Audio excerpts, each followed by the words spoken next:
LDF സർക്കാർ പരാജയപ്പെട്ടിടത്തെല്ലാം UDFിന് പദ്ധതികളുണ്ടെന്ന് നിയമസഭാ പ്രതിപക്ഷ നേതാവ് വി.ഡി. സതീശൻ. വോട്ട് ബാങ്ക് എന്ന് പറഞ്ഞ് ആരും UDFിനെ ഭയപ്പെടുത്തേണ്ടെന്നും ന്യൂനപക്ഷ വർഗീയത ആയാലും ഭൂരിപക്ഷ വർഗീയത ആയാലും എതിർക്കുമെന്നും വി.ഡി. സതീശൻ പറഞ്ഞു.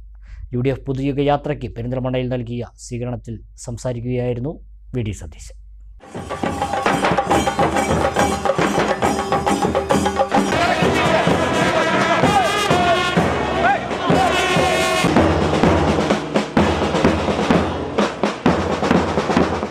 പെരിന്തൽമണ്ണയിലെത്തിയ UDF പുതുയുഗ യാത്രയെ ഊട്ടി റോഡിൽ നിന്നും നജീബ് കാന്തപുരം MLAയും നേതാക്കളും സ്വീകരിച്ചു. യാത്രാ നായകൻ വി.ഡി. സതീശനെ പ്രവർത്തകർ തോളിലേറ്റ് സ്വീകരണ കേന്ദ്രമായ ടൗൺ സ്ക്വയറിലെ വേദിയിലേക്ക് ആനയിച്ചു. LDF സർക്കാർ പരാജയപ്പെട്ടിടത്തെല്ലാം UDFിന് പദ്ധതികൾ ഉണ്ടെന്ന് വി.ഡി. സതീശൻ സ്വീകരണ യോഗത്തിൽ പറഞ്ഞു. ലക്ഷ്യവും നിശ്ചയദാർഢ്യവും കൊണ്ട് കേരളത്തെ മുന്നോട്ട് കുതിപ്പിക്കുമെന്നും വി.ഡി. സതീശൻ പറഞ്ഞു. എവിടെ ഇവർ പരാജയപ്പെട്ടോ അവിടെ നമുക്ക് പദ്ധതികളുണ്ട്, നമുക്ക് ആത്മവിശ്വാസമുണ്ട്, ഇച്ഛാശക്തിയുണ്ട്, നിശ്ചയദാർഢ്യമുണ്ട്, നമുക്ക് ലക്ഷ്യബോധമുണ്ട്.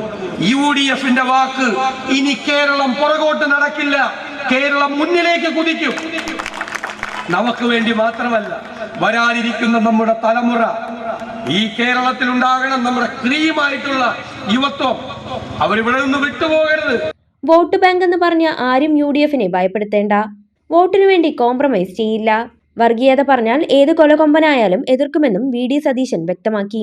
വോട്ടെന്നും പറഞ്ഞ് ഞങ്ങളെ ആരും പേടിപ്പിക്കണ്ട, വോട്ട് ബാങ്ക് എന്നും പറഞ്ഞ് ഒരാളും ഞങ്ങളെ പേടിപ്പിക്കണ്ട. തെരഞ്ഞെടുപ്പിന്റെ പാരമ്യത്തിൽ നിൽക്കുമ്പോഴും വർഗീയത പറഞ്ഞാൽ അതിനെ ചോദ്യം ചെയ്യുക ചെയ്യും. 4 വോട്ടിന് വേണ്ടി കോംപ്രമൈസ് ചെയ്യില്ല. ഞാൻ പറഞ്ഞു നേരത്തെ, പിണറായി വിജയനും വി.ഡി. സതീശനും ഒക്കെ കുറച്ചാളുകൂടി ഉണ്ടാവുള്ളൂ, പിന്നെ ഓർമ്മയാവും. കുറച്ച് കഴിയുമ്പോൾ ഓർമ്മ പോലും ഉണ്ടാവില്ല. പക്ഷെ നമ്മുടെ കേരളം ഉണ്ടാകണം. അവിടെ നമ്മുടെ മക്കളും കൊച്ചുമക്കളും സൗഹാർദ്ദത്തോടെ ജീവിക്കുന്നൊരു സാഹചര്യം ഇല്ലാതാക്കാൻ ആരെങ്കിലും ശ്രമിച്ചാൽ നമ്മൾ ജീവിച്ചിരിക്കുമ്പോൾ നമ്മൾ അതിന് സമ്മതിക്കില്ല. ഈ കേരളത്തെ തകർക്കാൻ നമ്മൾ സമ്മതിക്കില്ല. ഒരു തീപ്പൊരി വീണാൽ ആളിക്കത്തിക്കാൻ ശ്രമിക്കുന്ന വർഗീയവാദികളുടെ കൈകളിലേക്ക് ഈ CPM തീപ്പന്തം എറിഞ്ഞു കൊടുക്കുക. അതിനെ വെള്ളമൊഴിച്ച് കെടുത്താനുള്ള ആർജവം കേരളത്തിലെ UDFിനുണ്ട് എന്ന് ഞാൻ പറയും. തിരഞ്ഞെടുപ്പ് മാനിഫെസ്റ്റോയിൽ പ്രഖ്യാപനങ്ങൾ മാത്രമാണ്, ഇനി തീരുമാനങ്ങളാണ് പ്രഖ്യാപിക്കുക. ഇതിനെല്ലാം പദ്ധതികൾ ആസൂത്രണം ചെയ്തിട്ടുണ്ട്. സമയബന്ധിതമായി പൂർത്തിയാക്കാൻ UDFിന് ഇച്ഛാശക്തിയുണ്ടെന്നും വി.ഡി. സതീശൻ പറഞ്ഞു. മാനിഫെസ്റ്റോയിലേക്ക് ആളുകൾക്ക് വിശ്വാസത പോയി പറഞ്ഞത് ചെയ്യാതെ. അതൊക്കെ പ്രഖ്യാപനങ്ങളാണ്. ഇത് പ്രഖ്യാപനങ്ങളല്ല, തീരുമാനങ്ങളാണ്.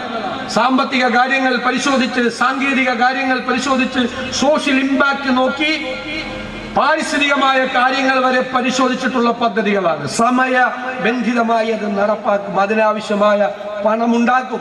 കേരളത്തിന് അത് കഴിയും. നമുക്കതിനുള്ള കപ്പാസിറ്റി ഉണ്ട്, നമുക്കതിനുള്ള പൊട്ടൻഷ്യൽ ഉണ്ട്. നമുക്ക് ആത്മവിശ്വാസമാണ് പകർന്നു കൊടുക്കേണ്ടത്. തീരുമാനങ്ങൾ എടുത്താൽ അത് നടപ്പാക്കാനുള്ള ഇച്ഛാശക്തി അത് കേരളത്തിലുണ്ടാവും. E.T. മുഹമ്മദ് ബഷീർ MP സ്വീകരണ യോഗം ഉദ്ഘാടനം ചെയ്തു. സ്വാഗത സംഘം ചെയർമാൻ M.M. സക്കീർ ഹുസൈൻ അധ്യക്ഷത വഹിച്ചു. AP Anilkumar MLA, DCC president VS Joy, Abdurahman Randathani, Nalakath Soopy, V. Baburaj, Najeeb Kanthapuram MLA, P. Abdul Hameed MLA, Shanimol Usman, Sandeep G. Warrier, CP John, AK Mustafa, C. Sukumaran, AK Nasar, S. Abdul Salam, Aranikkal Anandan തുടങ്ങിയവർ സംസാരിച്ചു. അൽസലാമ ഐ ഹോസ്പിറ്റൽ സേവനത്തിന്റെ 20ാം വർഷത്തിലേക്ക് 21 ലക്ഷത്തോളം സന്തുഷ്ടരായ ഉപഭോക്താക്കളും 2 ലക്ഷത്തോളം തിമിര ശസ്ത്രക്രിയകളും പൂർത്തിയാക്കിയ മലബാറിലെ ഏക കണ്ണാശുപത്രി.